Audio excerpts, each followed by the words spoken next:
No?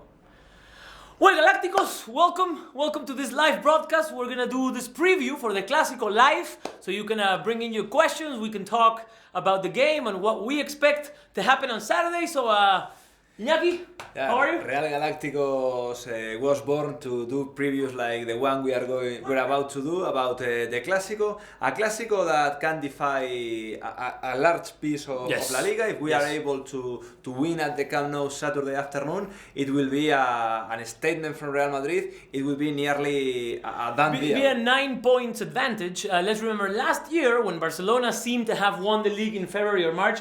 They had 9 points. There was this talks about 9 points have never been, let's say, overcome by another team. It's true it would be very early. It's still before the end of the first leg, but... Yeah, but if you analyze this almost year of Zidane, Real has only lost 2 games in all the competition, so there is a consistency of this team, at least in their results. Maybe the game, maybe the style hasn't been that regular, that was unbeatable. We were talking about this with Iñaki because one of those 2 games that we lost, one was against Atletico in February in the Camp Nou, the 1-0 with a Griezmann goal, and the other one, even it's true it was a loss, but it was in a knockout phase where we could overcome that result. So to me, it doesn't really count as a loss, but yeah. So some of you have been asking, are we unbeatable? I don't think we are. We are not. We'll see it on Saturday. We are not unbeatable, but I think that this team after Saturday, no matter what happens, a victory, a draw, or a loss, I think that this machine is going to continue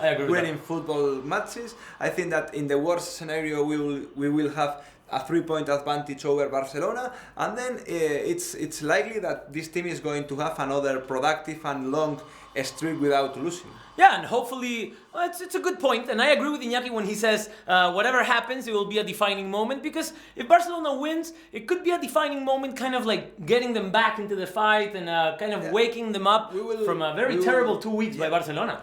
Obviously, absolutely. We will talk about Barcelona later on the preview, but they have doubts. Right now they have doubts about their second unit. They have doubts about the more than 100 million that they have invested in this second unit. And this is the second unit they are not productive. We saw last night. Against Hércules, they drew 1-1 with André Gómez, with Paco Alcácer. They see that Digne is not as good as Alba. They see that André Gómez is not as good as, obviously, anybody. And Paco Alcácer is not scoring goals.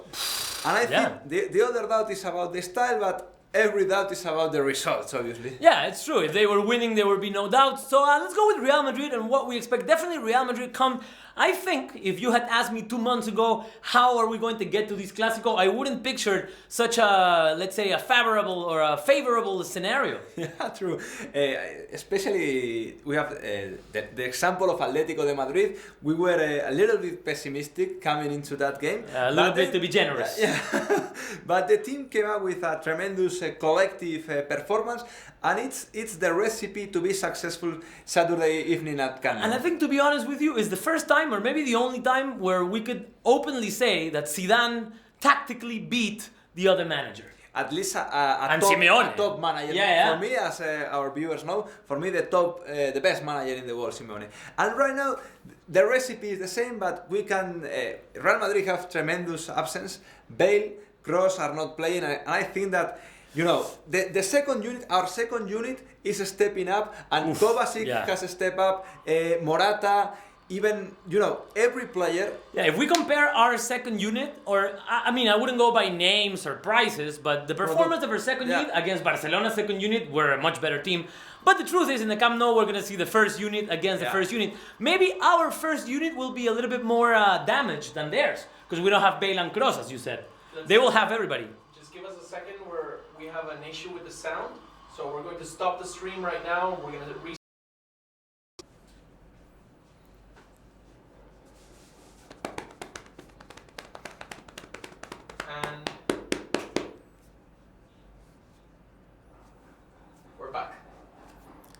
So we're talking about Real Madrid, Barcelona first and second unit. Let's go with the players that we think will at least start in the Clásico. Keylor Navas. Yeah, no doubt there. he played really good the last games, and there's no doubt in the... Keylor Navas, there's not much to analyze there. Let's hope Keylor Navas has a good performance. I remember we did a lot, top 10. You can go and watch it. It's very cool about the best saves of Keylor Navas last year. Messi shot from the box. And I remember. number 1 was that stop he made. He had a great game in the Camp Nou last year, and hopefully he'll have a good game this year too. But nothing really to analyze. Keylor Navas is going to be in goal. It's a no-brainer for Zidane and for us at this moment at least. And the defense, I think, let's start from the right. I think there's no doubt that Carvajal would be the right back. We saw Carvajal 45 minutes against Cultural Leonesa, maybe again to get some rhythm and be ready for Saturday, but he will play. The only doubt is if we'll see from the start Varane or Ramos. Varane or Pepe. Varane or Pepe, because Ramos is starting. Yeah. I think that both players has arguments.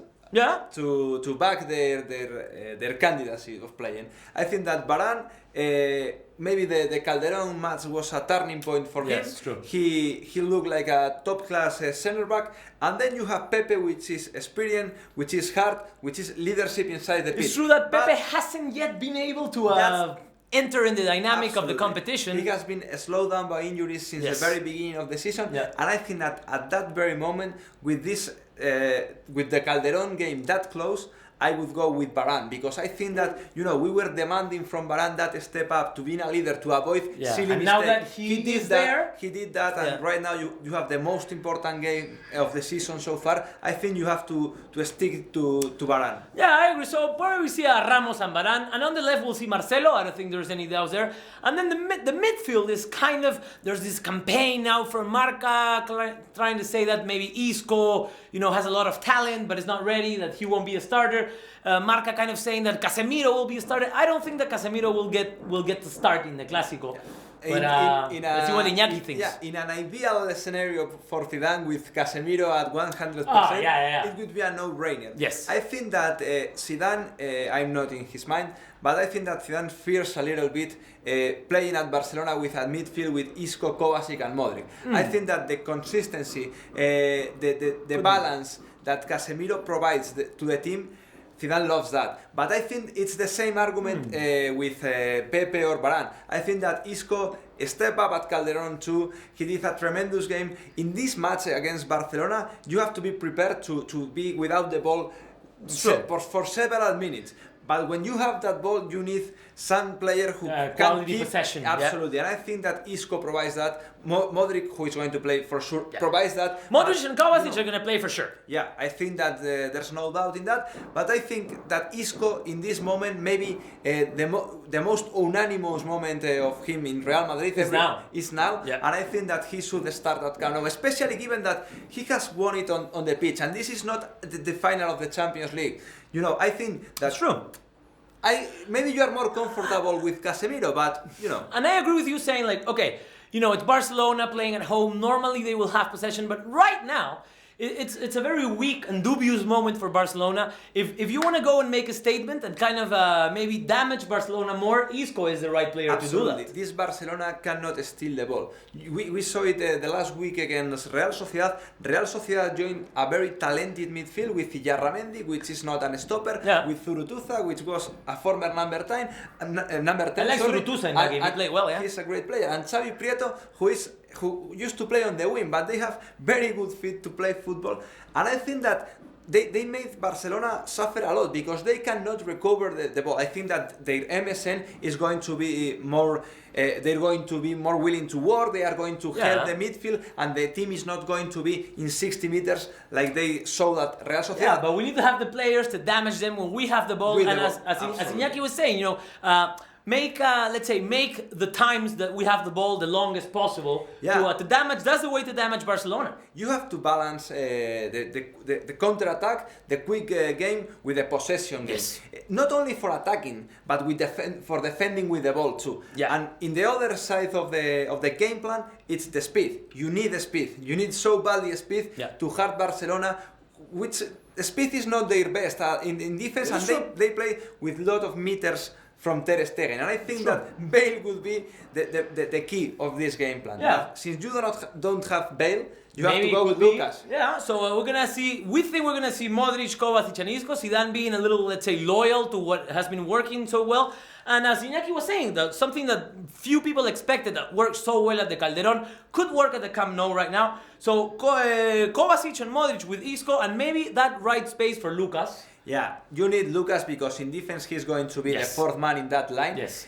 You are going to have another man in the midfield for both things, recovering and controlling the ball, and then you have to attack Barcelona's backs. You know, Jordi Alba is very, very quick, but he's not a great defender. He's now a little injured. It's a doubt for the Clásico. He's back, and I think that in Barcelona it's a possibility that he plays, but that he won't be 100%. So Lucas can take advantage of that. Barcelona have three players which are coming back from injuries: Alba, Iniesta and Umtiti. Yeah. And the problem for Luis Enrique is that since the second unit haven't stepped up, he needs to rush these players, you know. He do not have a Kovacic or Isco that is doing great in an absence. Andre Gomez, you don't know what he's doing. Rafinha, the same. Denis Suarez, the same. You have to rush Iniesta. They're going to play Busquets, Rakitic, Iniesta, and the MSN, of course. We are not lucky. We have tremendous players who know the role but have been able to step up and who has capitalized the minutes they've had thanks to the injury of another teammate. And this is completely the opposite with Barcelona. And up top, I think there's no doubt that we're going to see Karim Benzema with Cristiano Ronaldo. Hopefully Cristiano will have another good Clásico, another good appearance at the Camp Nou, in opposition to Messi, who hasn't scored against Real Madrid in the last 5 games. It's a tremendous drag for a player like Messi. We hope it continues, or he can score 3 goals if Real Madrid score 4. Yeah, you know, that's true. I think that it will be very interesting with Benzema and Cristiano does.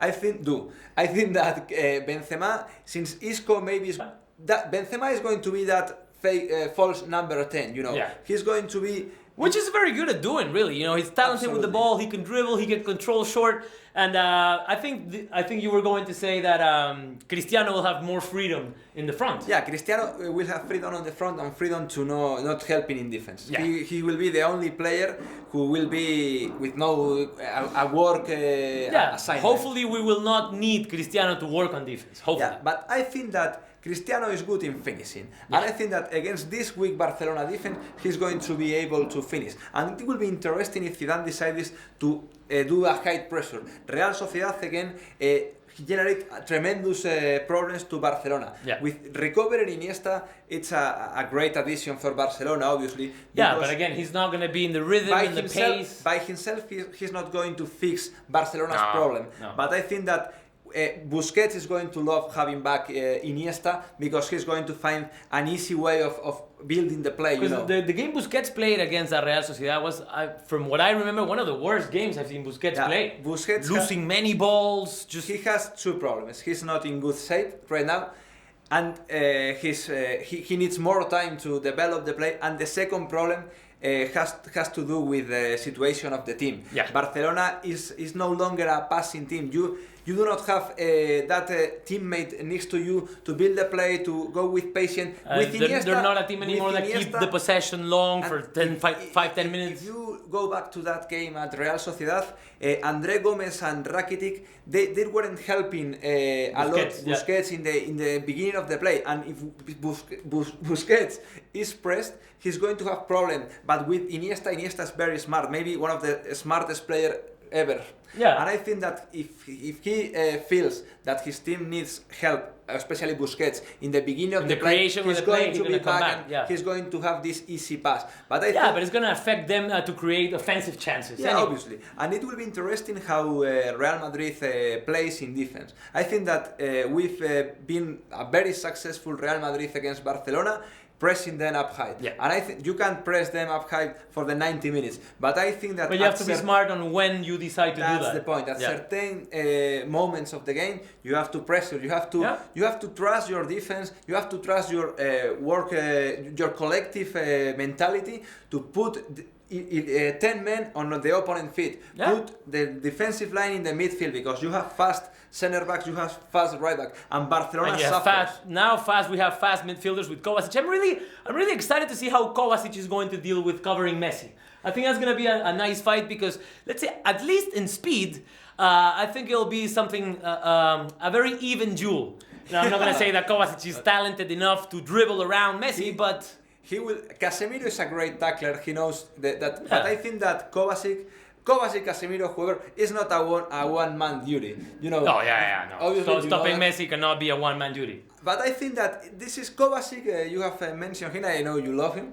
Kovacic has been growing up in every game since he started playing regularly. Yeah. He went to the Calderon and he did great. Right now, it's another mountain to climb, and I'm sure that he's going to do it because he has heart, he has intelligence, and he feels that this is his moment in Real Madrid. I think that's the key. It's a psychological excitement. The Real Madrid train only passes one time. And Kovacic maybe didn't expect that train to pass at this moment of his career. But now the train came and he jumped on. Yeah, definitely. So let's go up before we go to your questions. And Mateo in the social corner. My prediction. I know Iñaki again is going to be happy with the draw, but I think this is the right time to damage and hurt Barcelona. Let's say maybe in something that could be irrevocable for the rest of the season. So I think Real Madrid will win, and I'm going to go with the 2-1 that we had last year. So 2-1 for Real Madrid, hopefully with 1 goal by Cristiano, maybe 2. I think that I'm going to go with a draw as you predicted. And I will say a 2-2. I will be very happy with that draw. Too. It's like some kind of no news, good news at this moment. That's true. And I would buy that 2-2. The thing with 100%. the draws is you never know. Like if you're winning 2-0 and then you let the game go, you wouldn't buy it. But if you're losing 2-0 and in the last 10 minutes if the first scenario happens, you will be pissed off for a day. But when you look back to the table on next Wednesday, you will see 6 points of difference. Yeah, you will go to Japan, maybe be world champion. In January, that 2-2 that day, you can drink to forget that 2-lead advantage that you miss. Let's drink to forget Galacticos. Let's go with Mateo in the social corner. Hey guys, what's up? First of all, let's do a couple of shout outs to Ryan ONG, Jean Carlos, obviously Trigger Happy Plus, Microaggressor, Naif Ahmed. So we have a pretty good question here from Ryan ONG Ong. With Bale out injured, do you think that we've have enough pace up front to match Barcelona's incredible passing game? A few people here are making that same comment. They're a little bit worried about not having Bale available. What do you guys think about that? I think, to be honest with you, the whole Barcelona's incredible passing game is true in the last few years, but not really right now. And I think without Bale, we lose pace, but I think we have pace enough to challenge Barcelona for sure. Yeah, but it's true what you... we're losing, yeah? Evidently we're losing without Bale. You said about Barcelona is no longer that passing team, and under another game plan with more counter-attack, it's very productive for them because Neymar... But it's not based on passing the ball around. No, not like in the previous years. Yeah. And Bale, for me, maybe is the most important absence we are going to face, especially in Camp Nou. I wrote an article last week, and we will be missing few things. One of them is the aerial game. Yes. He's winning, I remember, 66% of the aerial duels. It's not only about scoring and defending. Yeah, no, it's true. When you are pressing the defense, you can send the ball to Gareth Bale. He's going cutting plays or extending plays that we have. He's going to win that headed ball for many times. And the other one is the speed he has. Lucas Vázquez has speed. He has even more one-on-one in short spaces. But it's not the same power. When you have to send a ball to the back of a defense, Gareth Bale is would have been the biggest threat to Barcelona. Yes. And he would be facing Sergi Roberto, which is not a right back. But I read a couple of articles from Barcelona that were saying about Luis Enrique using 3 center backs, Mascherano, Piqué and Umtiti. I don't know, but like a 3-5-2. Yeah, some kind. But I think that Bale is a game changer, and I think that we have to, as we have done with Ramos, Modric or Kroos absence, we have to step up as a team. Not a single individual cannot replace Bale. Replace Bale. But as a group, we can step up. I agree with that. Absolutely. We also have some questions here specifically about Casemiro, about our defensive performance. Do we need to play Casemiro at some point in the match? Is he fit to play the match? To be honest, what I saw yesterday from Casemiro was not good enough. I don't think he's going to be at 100% for it. But what do you guys think? I think Casemiro again. I wouldn't start Casemiro. I don't think he's definitely not ready for 90 minutes at the Camp Nou. But I would see, as I said yesterday, I would see a scenario where if we're winning the game and we need more muscle to control in the last half an hour or something, I would see Casemiro coming in and giving us good 20 or 30 minutes. But I don't see Casemiro playing at an acceptable level for 90 minutes. It's complicated to play after that long time. 2.5 months. He was back yesterday. He played 90 minutes, which is a good news. Yeah. Even though that game was, I'd say, between a normal training and a normal match. It was in the middle of that. Something. But I think that he's the most specific midfielder as number 5 we have in the team. But I think that if the case were like Barcelona's, which the subs are not playing okay, I would rush Casemiro. That's but true. In this situation we've mentioned before, you have if you couldn't trust Kovacic, if you couldn't trust Isco, yeah. Especially in this is not there's no any alarm on Real Madrid. There's it's not a final. You have an advantage. I think we could lose. Yeah, and we could afford to lose. The team that has been playing without Casemiro had that tremendous victory at Calderón, has been able to qualify to the second round of the Champions League with chances of winning the group. I'm not saying that Casemiro is no longer necessary. No, of course. But I think that you have alternatives, especially in the midfield. We've been saying all the season long, you have alternatives. If you have another man in the midfield. So Iñaki, Casemiro starts or not? I think he's not going to start. But I think it's going to be a game time decision for Zidane. Well, let's see. I think that he's going to wait until the final moment. So you think that Zidane hasn't really made that decision yet? I think that he hasn't made that decision yet, and I think I'm not Zidane obviously, and I do not have relationship with him.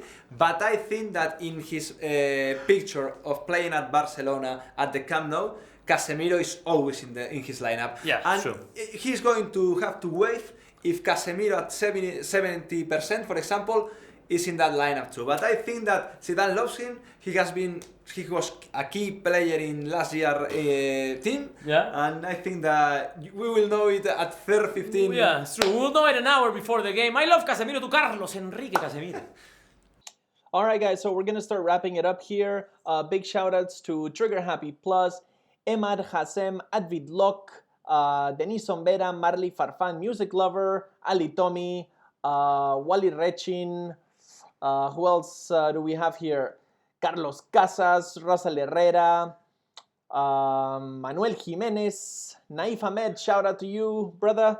So Vitaly, just do a very quick wrap of what your predictions are and what the starting 11 is going to be. All right, so the prediction, Iñaki said 2-2, I said 2-1 for Real Madrid, and the lineup, hopefully we'll see Keylor Navas, we'll see Ramos and Varane, Carvajal on the right, Marcelo on the left, Modric and Kovacic with Isco and Lucas Vázquez, Cristiano Ronaldo and Karim Benzema. That's it, guys. So again, thank you for watching, and we'll see you after the Clásico for a live match review. And of course, as always, a la Madrid. Bye, guys.